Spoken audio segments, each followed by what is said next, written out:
Our next speech is Space 3.0, How to Be Successful Without Drinking the Kool-Aid, given by Michael Lembeck. Michael Lembeck graduated with a BS, MS, and PhD from UIUC and is currently the Vice President of Engineering for DCI Services and Consulting in Houston, Texas. He is also an Associate Fellow of the AIAA and a member of the University of Illinois Aerospace Department's Alumni Advisory Board. So please join me in welcoming Michael Lembeck.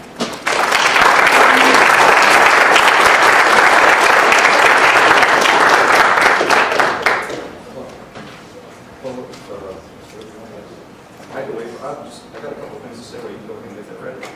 So I was having a little discussion here before I got started today about maybe I went back a little too far with the metaphors here on the title. So I'm going to ask you, how many know what I'm talking about when I'm saying drinking the Kool-Aid? Okay, well, that's good. Jim Jones, Jonestown, all that. So that's a good thing. What I'm going to try to do today is give you some impressions of New Space 3.0. You've heard a bunch of speakers already this weekend. Talk about the new space environment, new ways of contracting, new ways of doing business. And I'll show you through a little bit of my history, give you a little credibility plug here for why I think I'm capable of talking about this topic a little bit. And of course, as mentioned, I got my degrees here at Illinois. It's a great place, except on Saturdays when we're playing Michigan and up at Michigan. 3 overtimes, oh my goodness. From there, I actually graduated here and went out to work at Jet Propulsion Lab in the Galileo program. And if any of you are looking at JPL, have them in your sites as a job location, I highly recommend that as a starting point. It's a great place. Great place for hands-on design work. A lot of good mentors out there that have a lot of history with interplanetary programs. And you get the opportunity, as I did back in, I won't tell you how far back, but to be able to see other planetary surfaces for the very first time, and probably one of the few dozens of people on the planet that see those for the first time.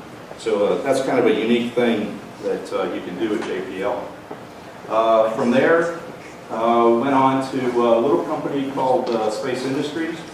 Space Industries was one of the Space 2.0 first companies, the best little space company in Texas. Max Bouget, Cadwell Johnson, some names in the history books you might remember. They left NASA after designing Mercury, Gemini, Apollo, and the shuttle. They started the first commercial space company. One of the projects they worked on was something called the Wake Shield facility for the University of Houston.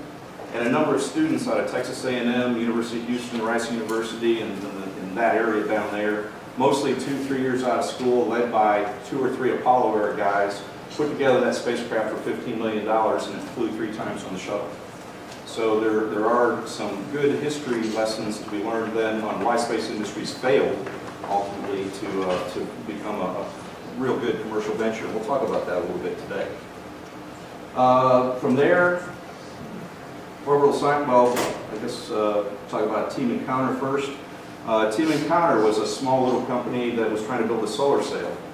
To go up, take your DNA and photographs and other things that you might want to send out of the solar system. And for $40, you could purchase a space travel kit, send in a piece of hair. We'd go convert that into DNA. You'd get a little sheet. You could draw notes, poems, pictures, whatever on it. We'd go microfiche that, put it on there. Fortunately, the guy running the company had let's say, a pharmaceutical problem. And within a year, the company was closed down. Alan Ladwig, who you heard yesterday, worked with me there, along with a number of other folks, and after about a year, we got our time in the barrel, Space 2.0 out. Eventually made it to NASA headquarters, and you all recall back in 2004 timeframe, President Bush started us on the vision for space exploration, Moon, Mars, and beyond. And that was a really heady time in the 2003 timeframe as we put together those plans, did the trade studies, laid down the requirements for the architectures for those missions. I was there in NASA headquarters when the President announced it, very exciting time. And we laid out a pretty good program of exploration. Went back to the moon, tested out all of the hardware that we're going to use to then go on to Mars. Unfortunately, that was intercepted in around the 2005 timeframe by another administrator who had another opinion about how to get there. And so once again, the program stuttered, And we've all seen what's happened in the last year or so as Congress decided to come into the game as well and started designing rockets for us. So it's been a testy period walking through this history here. I also worked in Northrop Grumman for a bit, did some work on the lunar lander as part of the Constellation program initially. So as you can tell from walking through this thing, I've had a little experience both in and out of government, as well as in the commercial space area and the government space area. So the questions that we're going to ask about today is, the $64,000 question here is, why are aerospace systems so expensive? And why do the Space 3.0 companies think they can do better? We really know that going to orbit today, costs the arm and a leg, and it's even commercially, it's going to cost you $20 to $30 million a seat to go to the space station or the Bigelow station for a week or two. So it's still an expensive proposition, no matter how you cut it. And we've also, you may be familiar with Microsoft Windows. Everybody probably uses that occasionally. Well, it's had a pretty long history, a lot like the space program. There was the first iteration of Windows. Back, it almost looked more like a DOS screen, but you could actually divide up that screen into small windows. Later on, Windows 2.0 came along. You got a little more versatile in terms of the windows moving around, and everyone, thought it worked better, more efficiently. Looked a heck of a lot better than Space 1.0, at least. Had a lot of charm. And then ultimately, with 3.0, the old adage now, when Microsoft builds a product, you wait for the third one because that's when they finally get it right. Now, of course, other people have opinions about that, and so we're going to discuss some of those opinions here today. In the beginning, there was NASA, and it was good. NASA had its heroes. It was a policy-driven organization. The policy was to go beat the Russians, get to the moon, show everything up. It had a little subtext behind that. Let's make our intercontinental ballistic missiles better. And by making them better, they became more reliable so you could actually fly people on them. But that subtext was all part of the Cold War era and how we started to advance our spaceflight hardware. And there were a lot of lessons that were learned at that point. The gentlemen and women that worked in that program at the time came out of an era of NACA.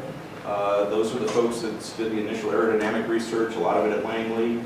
They built paper airplanes, threw them in the hangars out there, figured out how to make them work better. Eventually wind tunnels came along, and finally, in our modern day era, we have a lot of new tools that we use to simulate things that we used to do for real back then. And that's another thing we'll talk about a little bit today.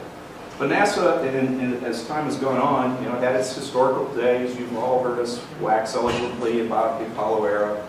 And I remember I was 11 years old when Neil Armstrong landed on the moon. My dad woke me up and said, "Come on, now you gotta watch this." It was history. I didn't appreciate it at the time, but it was a lot of excitement back in that era. Unfortunately, you folks, a lot of you have missed it. And you're seeing now some new excitement generated in a new quarter in the Space 3.0 era. So we want to examine what that excitement is, and is it real, and what you should look for in terms of a potential career path. Now today, NASA has a lot of problems in terms of being politically restrained. We have the president who sets our policy goals. He has a lot of help typically from NASA, who will do a lot of trade studies and lay out for the president what are the options, and then he eventually picks one with some help from his advisors. And then he has to go to the Congress, and the Congress has to appropriate the dollars for that policy. And as you've seen in the last 2 years or so, Congress and the president have kind of gone, time out, that's not what we want to do. And a lot of it has been driven by the old adage that it's all about the jobs, stupid. We got to have jobs in Alabama and Huntsville to do heavy lift vehicles and propulsion systems and the like. We got to have jobs down in Florida to keep Bill Nelson happy. And as the shuttle goes away, there's a lot of people that are losing their jobs today, and we want to try to minimize that and help those folks out. So there's a lot of good intentioned people working to solve those problems. But sometimes, because of the limits of their ability, their education, how they're brought up, what they see, they sometimes overstep their bounds. And when Congress starts to engineer systems, without the guidance from the engineering team, like you guys here in the room, sometimes you get mixed results. And I think that's what we're seeing today. Hopefully this will straighten itself out, but it won't without your help. Be active, proactive, call your congressman, tell them you have a career. One of the things we do every year down in Houston, there's an organization called Citizens for Space Exploration. Actually, wearing the shirt today. Every May or April or so, we gather up about 150 people from around the country. A good majority of those are students. We look around the country for students in aerospace engineering, and we go up to Capitol Hill. We march through staffers' offices and congressional offices and point out that, hey, I'm going to school, getting my job in this. I want to make sure I have a career when I come out of this. And so if you think about it, contact the Bay Area Houston Economic Partnership.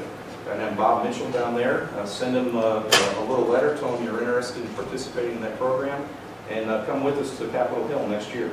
It's an important thing to do to stay active, and the government folks actually listen. Staffers understand, and the best thing you can do when myself or another industry guy comes in, the greedy contractors, they don't listen to us.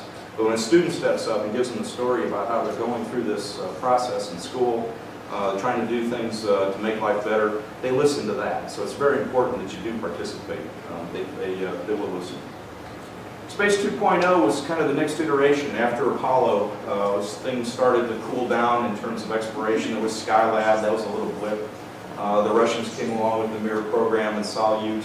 But then, it became clear that there was a little bit of money to be made out there. It wasn't just government contractors feeding at the trough. In fact, commercial satellites became a big business with real business cases. Communication satellites, remote sensing satellites. All of that started to make money. People woke up, paid attention, and off we go with Space 2.0. Now, on the commercial payload side, maybe not so much. There was a number of companies that got started, like Space Industries that I worked at. There's 3 examples of things that we originally formed the company to build the industrial space facility. It was a man-tended facility. It would be launched by the shuttle, visited every 90 days or so, and do research in protein crystal growth studies, plant and animal studies, just trying to understand the effects of microgravity and vacuum on things that we deal with here on the ground. But ultimately, NASA wanted a space station, and you know what happens when you get in the way of NASA. So this program kind of faded out, and the folks working in Space Industries at the time decided they weren't going to give up, wanted to continue to try to apply the commercial waters, and so got into the payload business. Commercial refrigeration incubation module, first box to actually use a fuzzy logic controller to maintain temperature. That has flown on just about every shuttle flight since STS-49. There's a couple of them on the space station right now, flew in Mir for 6 months.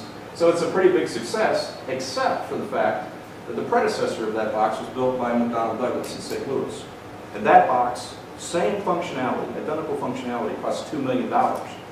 Well, we were trying to be a good NASA contractor, get a new business started. That box was priced at $125,000. And when you price something that costs about $1 million to build at about 1/10 of the cost, you know what happens to your business. And that's what happened to ours. Basically flamed out after the 3rd wake shield flight. So that brings us to Space 3.0, which is the entrepreneurs today that are getting all of the headlines. And the folks that are getting a little bit of inspiration from NASA. NASA's sort of starting to buy commercial. And I say sort of because it really comes down to what's it take to develop, for real, a commercial crew vehicle, for instance. And that's still, look back on the cost of human spaceflight programs. You look at the Apollo capsule, roughly then your dollars, $3 billion, $3.5 billion to do that. Price of a space shuttle, $3.5 billion to do that. Price of a commercial crew vehicle today, $2.5, $3 billion. It's just that, how many are on your, their 2nd or 3rd computer? If you remember that first computer you bought, it's probably, $2,000. Next computer you bought is about $2,000, but went twice as fast. 3rd computer, same story. That's what's happening today in the space program. We're getting a lot more capability, but it comes in at about the same price to deal with things. And one of the things we have to deal with is physics, and we'll talk about that in just a minute. So as NASA moves out in this new program, it's using a new method of procurement. It's trying to buy things on firm fixed price. It's trying to have the customers or the contractors put what they call skin in the game. It's something you hear an awful lot. And as it's doing so, it still is going to have to foot the bill for the development cost because normal companies cannot do that on their own. Without the guarantee of a real commercial market, and there are no guarantees here, you're just not going to find a publicly traded company stepping up to invest that kind of money into something that may or may not pay off. So the only way it's really going to happen is if NASA steps up and provides the resources for that development. After that, there will be a period where the vehicle's developed and ready to fly. NASA will have a service contract. And hopefully there'll be 2 or 3 folks that will be offering these services, so it will remain competitive, and you will continue to get good value for the government as you move forward. And of course, tourism is going to be a big push in that. We're already seeing Virgin Galactic maybe a year to 2 years out from flying folks. Blue Origin is coming together. Sierra Nevada with their Dream Chaser vehicle is making good progress in the CC-DEV program. Even Boeing has signed a deal with Space Adventures to fly people to the Bigelow and Space Station. So space tourism is going to happen. The question is, how big is the addressable market? You know, how many guys or gals are ready to spend $20, $30 million to go to orbit? Maybe at $200,000 a seat for a suborbital flight, folks will buy into that, and those prices will come down as the vehicles become more reliable and more people will become interested in taking what is akin to a trip up Everest or an African safari. Those kind of adventure vacations cost about that kind of money, so there is probably a market for that. But also, we're starting to see then the low end of the scale, and I'll call them the fun stunts. That's a sort of a reinvention of things we did 40 years ago, redevelopment of those technologies in our garage. It's possible to do that today, and so folks are starting to do that. They get the headlines, and then from there, with those headlines, they try to go forward to add value to their company and eventually sell it and make a profit and get out. So whether or not they graduate from stunts to tourism and then maybe actual commercial programs that NASA funds is a question mark that's still open today. So here's sort of the business models as I see it, but the jury's still out on how those will work. Your Lockheeds and Boeings are over here in Space Point 1. Orbital started out as a Space 2.0, and they're kind of graduating back to Space 1.0 with a lot of government contracts. And then you have like the Boeings that can be kind of limber, and they start out with the government contracts, cost plus, but now on the commercial side they can go and develop a firm fixed price vehicle as well. So there are possibilities that big box aerospace can act just like the little guys out there in the field. So what's Space 3.0 all about? And we've heard a couple of speeches this weekend about that, and what I'd summarize it down to, just my opinion, is that it's all about getting the cost down. And what's driving the cost of aerospace systems? Well, there's 3 things in my mind. It's the energy that you're trying to contain to get to orbit, and it's a lot more energy than flying an airplane. There's complexity of those systems to contain that energy, and then there's the process involved to engage that complexity with those to capture that energy. So the process, complexity, and energy tends to drive cost up. And if you're going to go attack that, which Space 3.0 claims to do, you're going to want to go into all 3 of those areas to see how you can deal with it. Problem is, taming physics ain't easy. In fact, it'll kill you if you're not careful. Today, if you think about it, we're trying to take a controlled explosion in a rocket engine.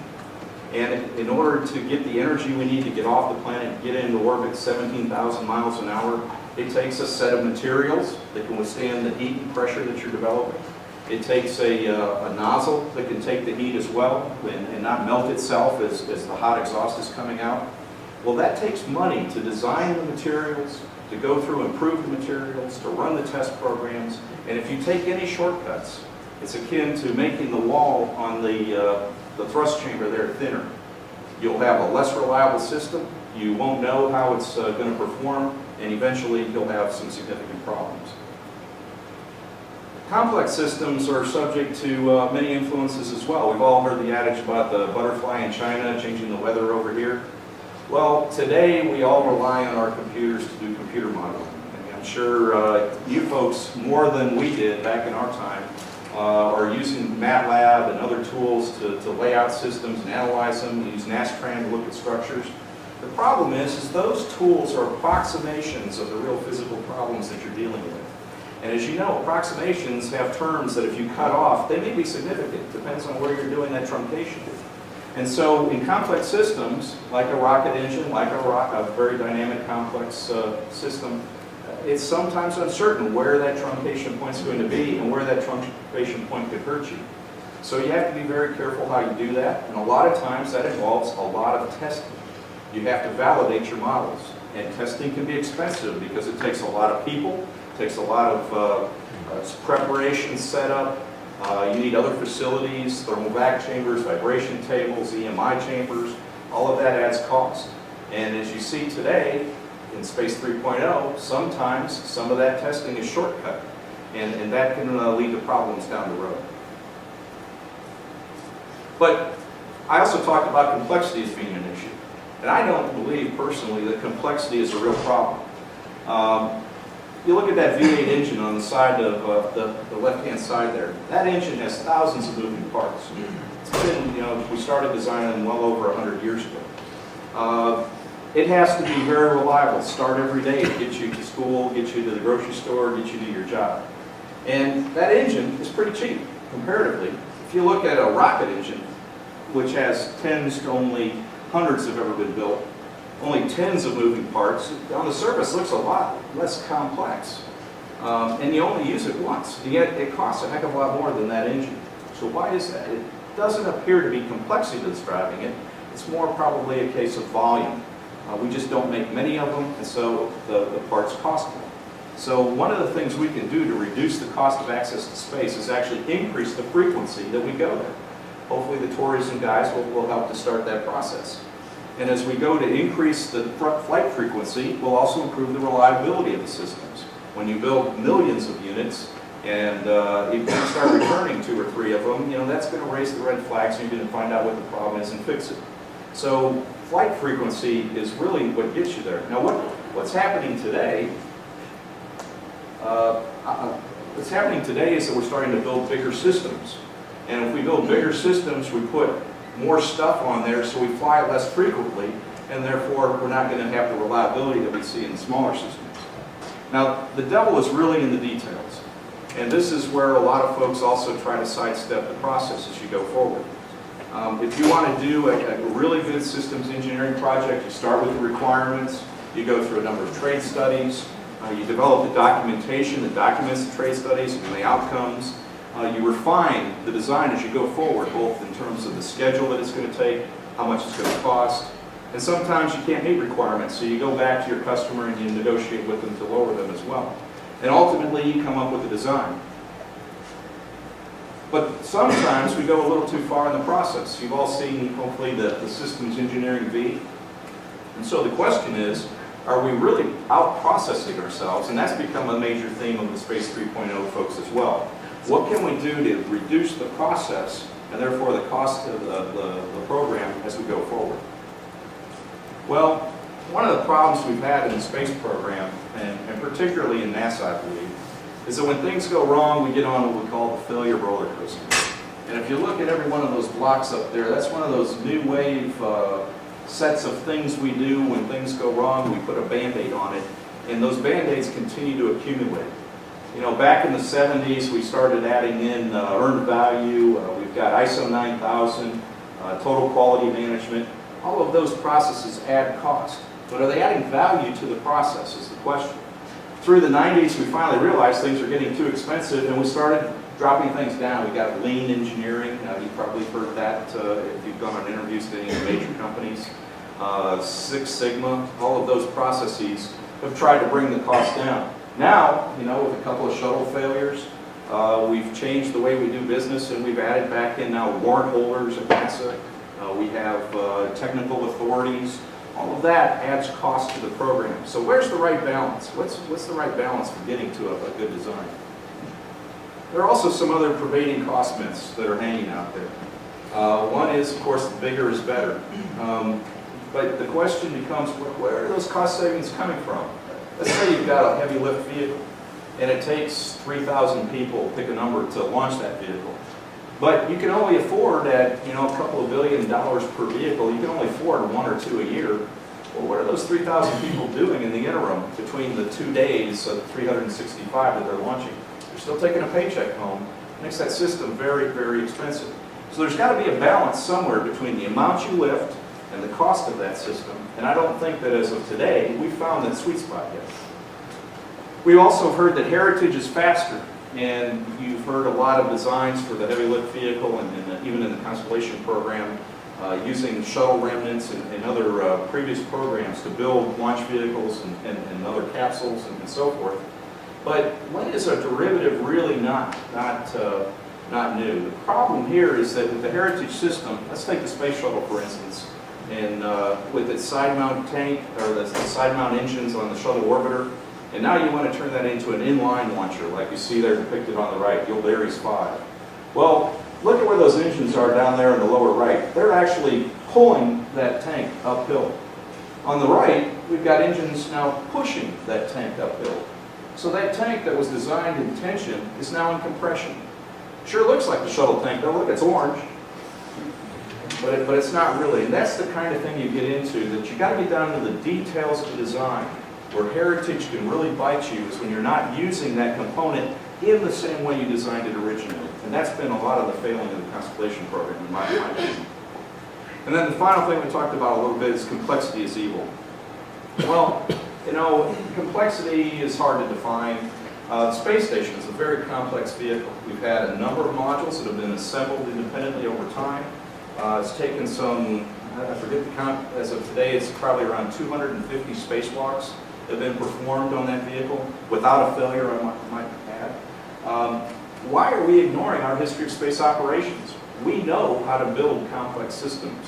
We can send up smaller packages, fly more frequently, up the reliability of the systems, and go do things much faster than we're doing today. That's the problem that we have. So the challenge for Space 3.0, in my opinion, is don't throw out the baby with the bathwater.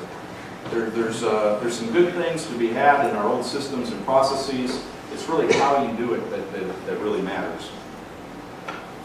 So there's an aversion in Space 3.0 to process and documentation. You hear that a lot. That's where all the cost is at. Yeah, okay, so we can jettison some of that. But the problem is you can build one or two things without documentation. You don't need to know where the parts came from. I don't need no stinking configuration drawings. I designed it myself. I'm going to go out there and build it. Well, what happens when I leave? There's going to be an issue when I try to produce units 6, 7, 8, 20, 30. If I'm not around to build that now, there's going to be some issues. Where did that come from? Why was he doing that? So you need some process to be successful in production. It's like, you know, when you're starting a company, they say the guy that starts it isn't the guy to run it long term. Same situation here. If you're starting, the folks that can build those first couple of units will do a very good job. But after you get to number 6 or 7, be careful if you don't have all the paper in place to do it right. There are other telltale signs of impending failure that you can start to see as you go out on the shop floor when you do your interviews at some of these companies. If you start applying other business models to the physics part of the problem, Silicon Valley mentality to these kinds of problems, you can get sometimes unreliable results.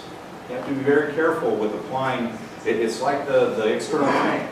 If I use it in one domain where it's being pulled along versus being pushed along, that can have some adverse results. Same thing with using different business models to deal with certain problems in the systems engineering approach. Another thing is if you go into a company and you don't find any graybeards, no experienced mentors to help you through, that can be an issue. Because where are those lessons learned from the past 40 years residing if you don't have those folks there to learn from? I can tell you I was very, very uniquely privileged to work with folks like Max Paget and Cadwell Johnson. Cadwell was one of those guys who'd say, you'd come up to him with your idea and he'd say, you know, not only is that idea dumb, you're dumb. And he kind of, beat on you a little bit to make sure that you knew what you're doing. But at the end of the day, he came back and he helped you. And you want to look for those folks that have the lessons of the last 40 years or so and can help you apply them in new and innovative ways. That's the other side of the coin, is us people that like to be mentors or help out, they tend to learn stuff from young folks like yourself. I know when I was teaching the design course here at Illinois, Aero 241, it was the first time I think spreadsheets were coming into play. I hate to admit that. I learned the spreadsheets from my students and how to do that. So mentors will learn stuff from you as well. If you come in with an open mind, but then apply that down the right path, you'll have some pretty exciting results. So the interaction between you and the folks with the experience can actually lead to some very interesting solutions. One other thing to be wary of is flat organization. You've probably seen where nobody's in charge and everybody's in charge. A lot of the social things that have happened in the last 10, 20 years try to drive us to all be consensus builders, to work together in peace and harmony and all that good stuff, and nobody's in charge. Well, that doesn't work on an engineering program. You need someone with a vision, you need someone that has the experience, and you need someone that understands schedules, cost, and the engineering all together in one place, working as a team, but a true leader that can make decisions to move forward. When you sit there, I like to tell a story. Do you have any MIT people here? Okay, no offense on the story coming here. At JPL, we had a test lab on Galileo where we were able to test out equipment from the attitude control system in the lab. First time it had ever been done in a closed-loop situation. We had a four-body model of the spacecraft running in a computer. We had the inertial sensor sitting on a table, gyros running, and they're all being stimulated by the computer model. So we were sitting around the table wondering, what was going to happen? How's this thing going to work? You know, the MIT guys in particular that were working with us at JPL at the time, they had to sort it out and do all the equations. I got up, walked into the lab, ran the test, I came back. You guys want to know what happened? You know, it was that simple that you can do. At Illinois, Texas A&M, other schools, we get a pretty practical education on let's go do stuff. Let's rapid prototype it. Let's actually find out. Let's not spend too much time in the computer models. Let's get our hands on it. And that's really where it helps today. But you want to do that in an organized fashion, and you want to make sure everyone's in tune with you as you go forward. Supply chain. We heard this weekend about vertically integrated companies, that they're going to control costs by building every component that's going into the vehicle. Well, that can have some good effects if you have the mentors there, the folks that have done the work before, the experience building those components and parts. Then sure, you can take some of the cost out when you do that vertical integration. But if you there's another approach, and that's to use the typical supply chain. There are folks, let's say Aerojet, Pratt & Whitney, Rocketdyne, that build rocket engines. Well, they've invested a lot of time, money, not only their own, but the government's, in developing those components. And they've made them very reliable, and they know how they work. And that's why when you say that you're going to build all that stuff internally, you're giving up all of that experience that's been invested, all those resources have been invested in those components. So you have to be very careful and cautious on how that's done. Finally, the last two things to talk about, low design margins. You know, if you put margin into something, that means you're adding material, which has a cost. You're adding test time, which has a cost. Or you're adding other components to back up that system in terms of a redundant system. That has a cost. So if you see low design margins where those things aren't happening, you're not backing things up, you're using thinner materials, you know, things start to break, that's an impending sign that you're going to have failures long term. Finally, since the dawn of the space program, the most important thing that the United States did its work out in the open. We were out there whether we failed or not, everyone could see what we were doing, and the public appreciated that, got a better understanding of what's going on. So if you find yourself working for a company that's trying to be a little bit too close with their information, you know, isn't allowing the public to see what's going on, especially if it's a publicly funded contract that you're working on, that's a pretty indication that something might not be quite right. Something to look for as you go forward. So punchline here is how you do it that costs. If you have a focused, compact team that's led by an experienced manager, I think you'll find that things will move forward very well. That manager knows what he's doing, and he will have come in with, or she will have come in with scars on her back from previous programs, and will know what pitfalls to avoid. And avoiding those pitfalls means avoiding the cost of repeating those mistakes. You also want to do your homework up front early. You want to be able to define the requirements and lock them down. And poor Larry up there this morning gave us talk about Orion, and I know that Lockheed Martin has suffered tremendously by requirements walking around on them. It's not Lockheed's fault. Lockheed's done a tremendous job in building Orion and designing it. But when the requirements start moving, that starts to add cost, add schedule, and unfortunately, sometimes the contractors take the blame for something that really wasn't their fault. Documenting the effort. Getting a good configuration management process in place, one that doesn't have an army of hundreds around, but something that just a database a drawing, or it could be redline, doesn't have to be perfect, in the computer model, what have you. But just some means of keeping track of things can have a very good effect on the reliability and the overall success of your systems. The supply chain, as I mentioned, that's a good thing to take advantage of. A lot of experience, a lot of resources invested there. You'll find that they can be your friends. However, there is a pitfall. Boeing 787 is probably a good example of this. You have to stay engaged with your supply chain, understand how they're building things, make sure that they are building it to the way you think they're building it. So communications is very important between you and the supply chain.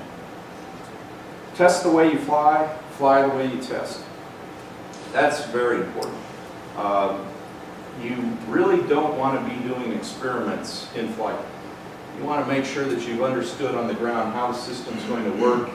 When you're finally going uphill or in orbit, that is not the time to be trying new things. Unless you're at the end of the mission, you've accomplished everything you wanted to do. So you want to make sure that you do everything on the ground. I can tell you one funny story of a flight readiness review for the wake shield. Wake shield actually had some problems the first 2 times it flew. First time, it never got off the shuttle arm. The idea behind the wake shield was that it's a large disc that flies backwards through space. It gathers up the few molecules that are still there, and it creates an ultra vacuum behind it, about 10 to the minus 14 torque. And in that ultra vacuum, you can make computer chips with very high purities, which will run at very high speeds. So that was the goal of the project. Well, the first time there was a horizon sensor that had an issue. The second time, it turned out we had some EMI problems that caused that horizon sensor to again have some issues. We ended up fixing all of that in the 3rd flight and going out at a great mission. But at the flight readiness review for that, then the Johnson Space Center administrator, George Abbey at the time, had us stand up and said, well boys, y'all been here twice before and you all screwed up. Why should I believe you this time? And George is a pretty hefty guy, and he actually didn't say it as clearly as that. He tends to mumble. But you got a couple of hundred people in the room with you, and George knows what he's talking about, so you got to give him a good answer. Well, the project manager's over here, the head of the University of Houston, that was the payload manager, was over here. They're both quaking in their boots, didn't know what to say. I gave those famous words. Oh, sir, we tested it the way we're going to fly. We're going to fly it the way we tested it. Keep going. So that's very important, and I think everybody understands that. Finally, the point I've been trying to make about flight frequency, if we build smaller stuff and we take advantage of our operations experience and we fly smaller pieces more often, we will get increased reliability and safety in the system. NASA is still going to be the biggest elephant in the room though, and it's better to ride and be a partner with NASA than to get stomped on. NASA does a lot of research and development. There's a lot of technology that's available through them. They're going to play as a systems integrator on the largest national strategic systems, like Constellation. They're a customer and a competitor at times. But they are also the warehouse of a lot of lessons learned. And it's very important, if you find a company that's ignoring NASA, trying to keep them out of the way, that's probably not a good thing. NASA has a lot of good experience. There may be some issues in terms of how things have run in the past, but down in the trenches where the real workers are at, the folks that were like yourselves that will be entering jobs there soon. Those people are very competent, they're very passionate, and they know what they're doing. And so taking advantage of them is a very important thing to do as you go forward. 4 quick observations from the trenches. Only thing that's wrong with today's systems engineering approaches is a lack of respect for following through them. If you don't follow the process that's been proven over the last 50 years in aerospace systems, you likely will get stomped on, get bit, something will go wrong. The reason that process is there, now how much you do in any particular breath at each step of the process is up for debate. But every step is there because somebody else failed before you and caused that process step to be added. So it's really something that's there to protect you and make sure that your system is reliable. Aerospace programs that succeed have had strong, proactive, day-to-day engineering leadership. Get out your history books, look up Von Braun, Faget, Jim Webb. You'll find strong leadership is the key to having a successful aerospace program.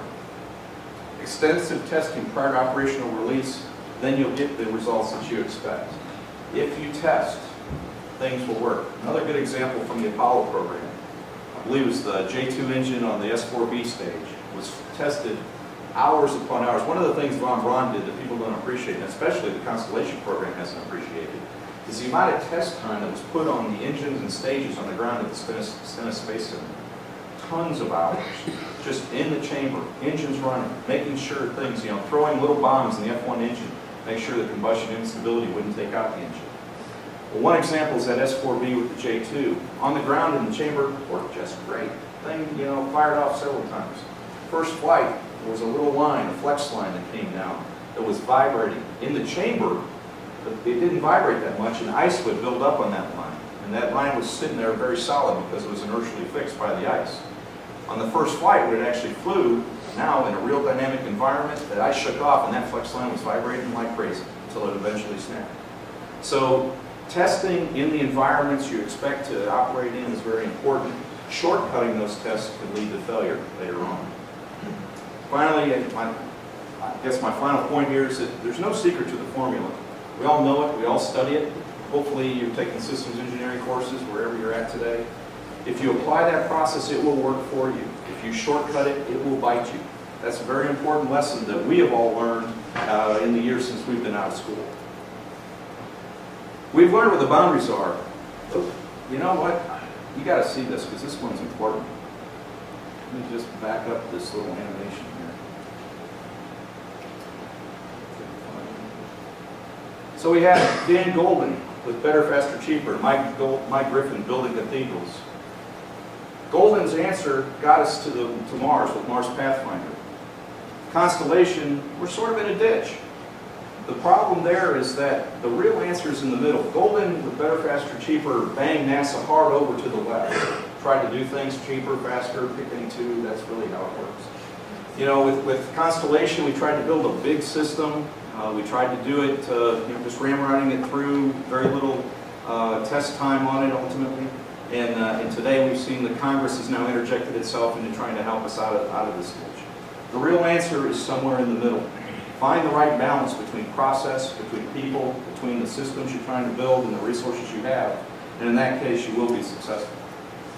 So it's up to you guys. This is really where it comes down, where the rubber meets the road, is how are you going to take the lessons you've learned here at school, life's lessons as you go out into your jobs. Work really hard. You've heard a lot of folks tell you, keep your mentors close, work really hard. But one of the most important things, and I think Larry said it as well this morning, enjoy life. Don't get yourself into a job where you're working for $12 an hour banking on options that never come. Enjoy the life that you have while you're at the job. Make sure you're being rewarded for the effort you're putting in.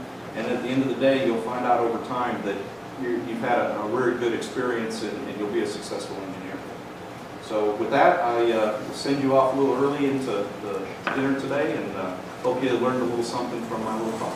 Thanks.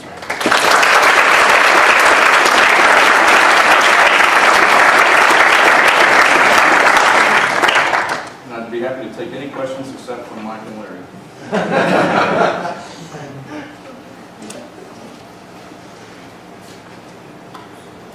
It seemed like you were talking about space. No, I really wasn't picking on anybody in particular. It's really a bunch of features of companies that I've seen, an amalgam of companies. And if you thought that, I think you need to explore, look at each individual company that you're looking at and see if any of them match up with any of those lessons there. Well, I was going to continue my question. What do you think new space companies can do I guess a lot of them sort of have a fast and loose attitude, I guess is the issue they're making. What can they do to keep their companies secure after encountering failure and not becoming old and slow? Well, I don't think failures lead to old and slow. Failures lead to successful programs. And I think that's the lessons that the companies, the heritage companies have been around for a long time. Believe me, they've learned their lessons over time. Many of them started much like the SpaceX's and others did. A strong leader came forward with a good idea and, ultimately figured out that started here, had to maybe add a little more resources to get successful here. Heck, I'll pick on Orbital. I used to work for them. Pegasus rocket, first day out of the gate, $6 million for that rocket. Anybody know how much it costs today? Over 50. Yeah, it's like 35 to 50, depending on how you do it. But why is that? Well, you have to pay to make the physics work. And by the time you add in the reliability and the other things that make that rocket a success, those dollars add up. So it's, you know, a lot of companies started in the same place, have learned the lessons hard, and are now, you know, up there. And some people argue that Orbital's almost a Space 1.0, 2.0 company now. But it started the same way as SpaceX did. And you look at them, you know, the geo business, the remote sensing business, communications, satellites and such, a lot of NASA programs. Orbital's a very successful company now.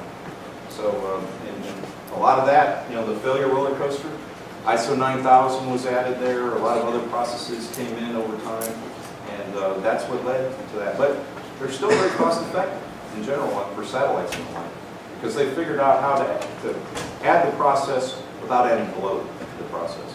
I think that's a sign of success.